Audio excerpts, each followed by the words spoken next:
오늘 우리에게 주시는 하나님의 은혜의 말씀은 사도행전 9장 19절 하반절부터 31절까지의 말씀입니다. 다 같이 봉독하겠습니다. 사울이 다메섹에 있는 제자들과 함께 며칠 있을새 즉시로 각 회당에서 예수의 하나님의 아들이심을 전파하니 듣는 사람이 다 놀라 말하되 이 사람이 예루살렘에서 이 이름 부르는 사람을 찬양하던 자가 아니냐. 여기 온 것도 저희를 결박하여 대제사장들에게 끌어가고자 함이 아니냐 하더라. 사울은 힘을 더 얻어 예수를 그리스도라 증명하여 다메섹에 있는 유대인들을 굴복시키니라. 여러 날이 지남에 유대인들이 사울 죽이기를 공모하더니 그 계고가 사울에게 알려지니라.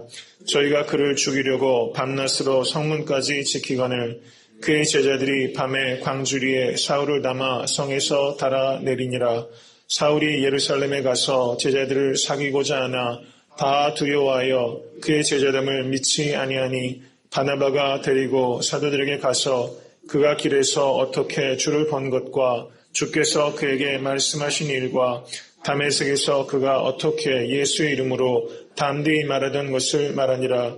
사울이 제자들과 함께 있어 예루살렘에 출입하며 또 주 예수의 이름으로 담대히 말하고 헬라파 유대인들과 함께 말하며 변론하니 그 사람들이 죽이려고 힘쓰거늘 형제들이 알고 가이사랴로 데리고 내려가서 다소로 보내니라.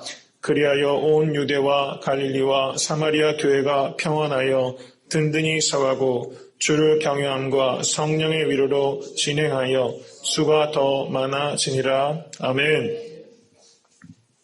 이제 사울이 다메섹 도상에서 부활하신 예수님을 만나고 또 아나니아가 하나님의 이해할 수 없는 명령에 순종하고 또 아나니아가 손을 얹어 안수할 때 사울이 보지 못하던 눈이 띄었습니다.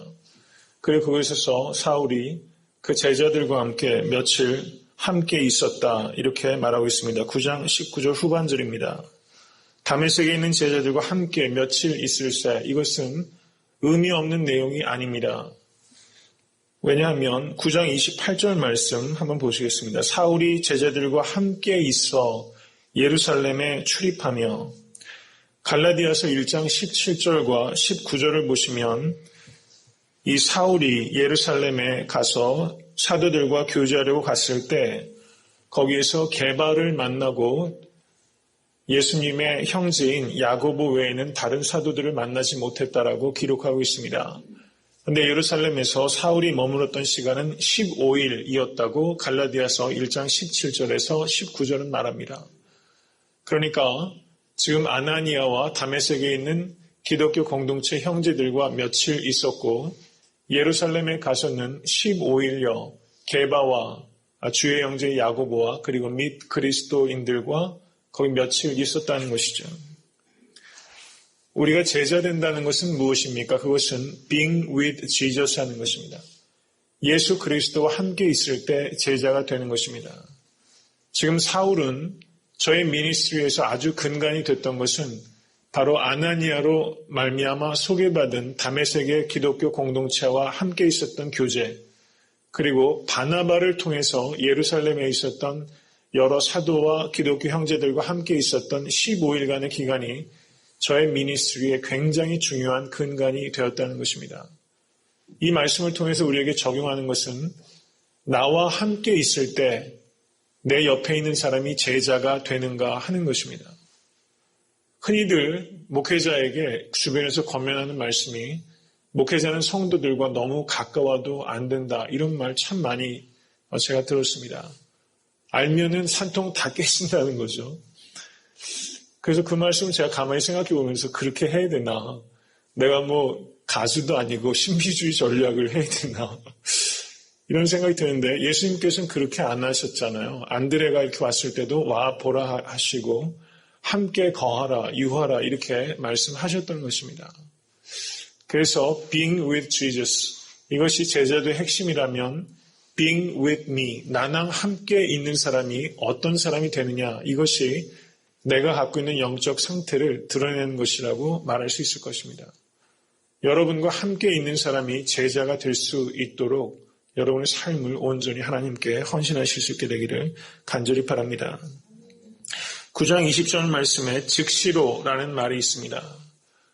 다메섹에서 부활하신 예수 그리스도를 만나고 기독교 공동체의 능력을 경험한 사울은 이제 시간을 낭비하지 않습니다. 즉시로 각 회당에서 저가 복음 전도자로 헌신하게 되는 것입니다. 우리가 충성해야 되는 것은 내일 하는 것이 아닙니다. 예수 그리스도를 인격적으로 만나면 바로 이 시간 결단할 수 있어야 된다는 것입니다. 사도 바울이 이제 각 회당에서 예수의 하나님의 아들이심을 전파했습니다. 사울이 다메섹에 온 것은 무엇입니까? 각 회당으로 보낼 공문을 대제사장으로부터 받아왔던 것입니다. 회당에서 예수님을 증거하는 사람을 잡으려 왔던 사울이 자기 자신이 회당에서 예수께서 하나님의 아들이심과 그리스도이심을 증거했던 것입니다. 사도행전 9장 29절을 한번 보시기 바랍니다. 같이 한번 읽겠습니다. 또 주 예수의 이름으로 담대히 말하고 헬라파 유대인들과 함께 말하며 변론하니 그 사람들이 죽이려고 힘쓰거늘. 사도행전 6장 9절을 한번 보시겠습니다. 같이 읽겠습니다. 리버티노, 구레네인, 알렉산드리아인, 길리기아와 아시아에서 온 사람들의 회당이라는 각 회당에서 어떤 자들이 일어나 스데반으로 더불어 변론할세. 사도행전 6장 9절의 말씀은 구레네인과 알렉산드리아인과 길리기아와 아시아에서 온 사람들로 구성된 리버디노란 회당에서 스데반이 변론한 것이다. 이렇게 번역하는 것이 타당하다고 지금 말씀드린 적이 있습니다. 지금 사도행전 6장 9절에서 스데반이 바로 리버디노 회당에서 헬라파 유대인들과 변론하다가 저가 잡혀서 사도행전 7장에서 순교했던 것입니다. 그런데 지금 사도 바울은 사도행전 9장 29절에서 바로 스데반이 변론하던 그 회당에서 지금 사도 바울이 변론하고 있다는 것입니다. 이것은 우리 역시 회당으로 나가야 된다는 것을 의미하는 것입니다. 부활의 예수님을 만나면 우리가 안전지대를 벗어나서 회당으로 나가서 담대하게 증거해야 되는 것입니다. 여러분들께는 능력 있는 그리스도인으로 살고자 하는 간절한 소망이 있다고 믿습니다. 그런데 실제 능력 있는 그리스도인으로 살아가는 이들이 많지는 않은 것 같습니다. 왜 그렇습니까? 그것은 우리가 회당으로 나아가지 않기 때문입니다. 안전지대를 벗어나서 회당에 나가서 담대하게 예수 그리스도를 선포하기 시작할 때 하나님께서는 무한한 능력을 우리에게 공급해 주시게 되시는 것입니다. 그러면 우리가 무엇을 증거하는가? 9장 20절 말씀 보시겠습니다. 예수의 하나님의 아들이심을 증거했습니다. 두 번째는 9장 22절 말씀, 예수를 그리스도라 증거했던 것입니다. 이것이 복음의 핵심입니다. 복음은 예수 그리스도 하나님의 아들에 관한 것입니다. 로마서 1장 2절에서 4절 말씀을 한번 보시겠습니다. 로마서 1장 2절에서 4절 말씀입니다. 다 같이 읽겠습니다. 이 복음은 하나님의 선지자들로 말미암아 그의 아들에 관하여 성경에 미리 약속하신 것이라. 이 아들로 말하면 육신으로는 다윗의 혈통으로 나셨고 성결의 영으로는 죽은 자 가운데서 부활하여 능력으로 하나님의 아들로 인정되셨으니 곧 우리 주 예수 그리스도시라. 아멘. 믿으십니까? 이것이 바울이 로마 교인에게 자신이 전하는 복음의 핵심을 요약한 부분입니다. 지금 로마서 1장 2절에서 4절까지의 바울이 요약해 놓은 이 복음의 내용이 지금 사도행전 9장 20절과 22절에 나타나는 것입니다. 육신으로는 메시아이시고 성결의 영으로는 하나님의 아들이십니다. 이것은 예수 그리스도의 신성과 인성에 대한 선포입니다. 그리고 로마서 1장 4절에서 사도 바울은 우리 주 예수 그리스도이시라라고 고백하고 있는 것입니다.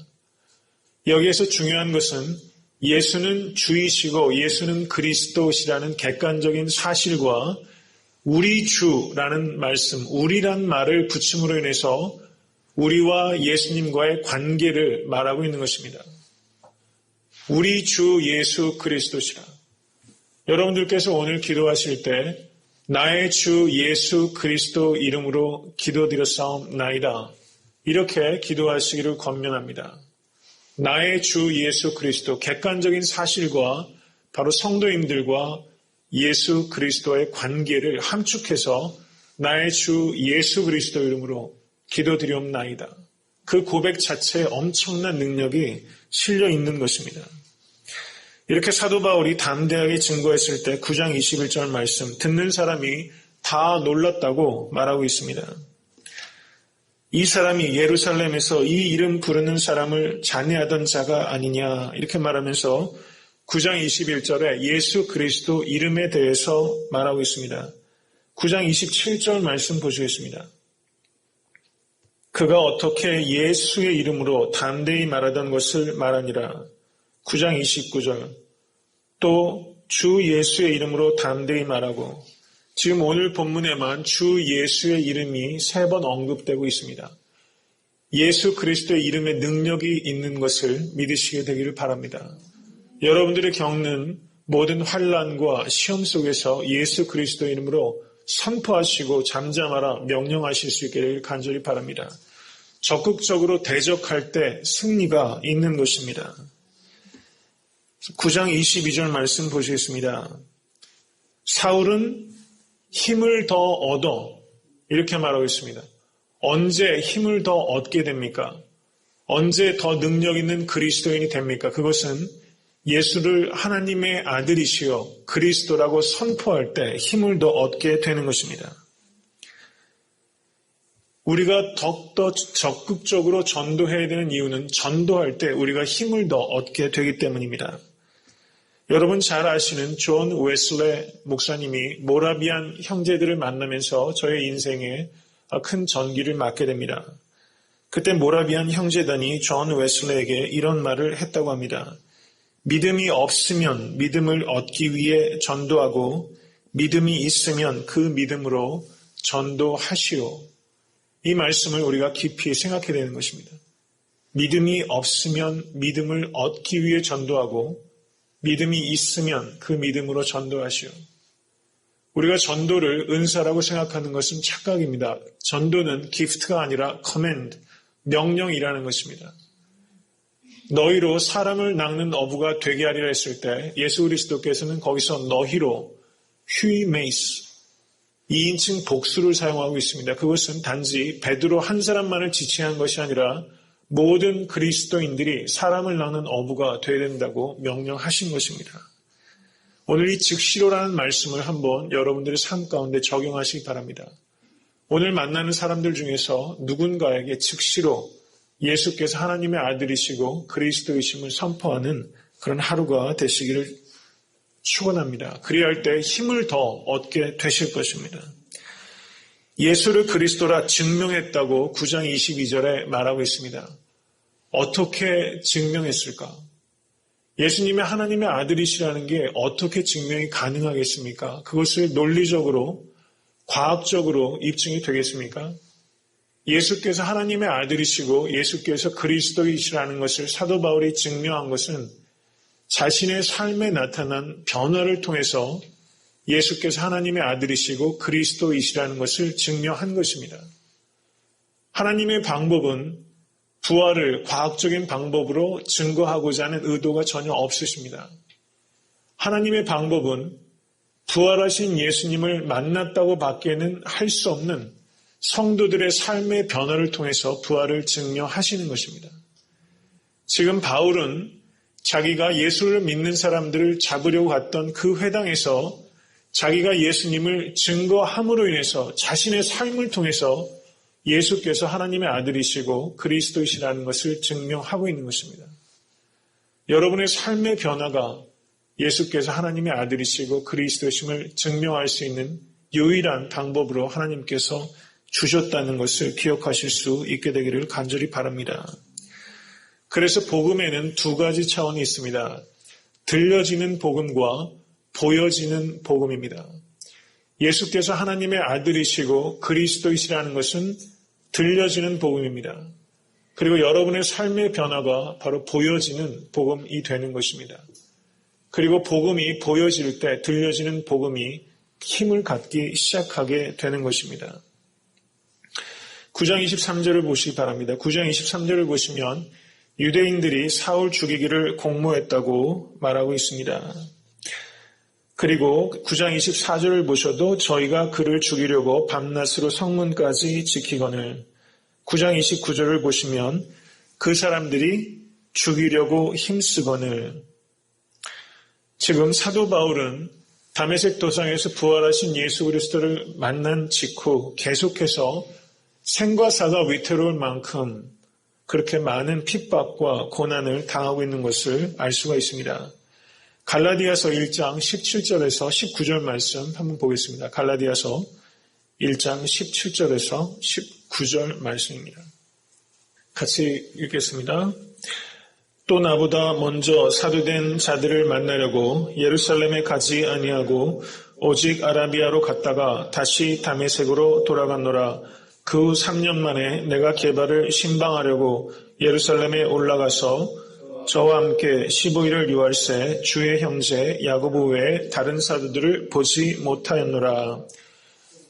지금 사도행전 9장 23절로 다시 되돌아가겠습니다.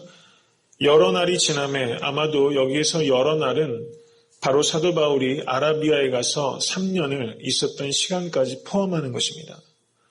지금 사도행전과 그 서신서를 교차적으로 읽으면 사도 바울의 모든 생애와 그 전도의 과정이 입체적으로 역사적으로 구성이 되는 것입니다.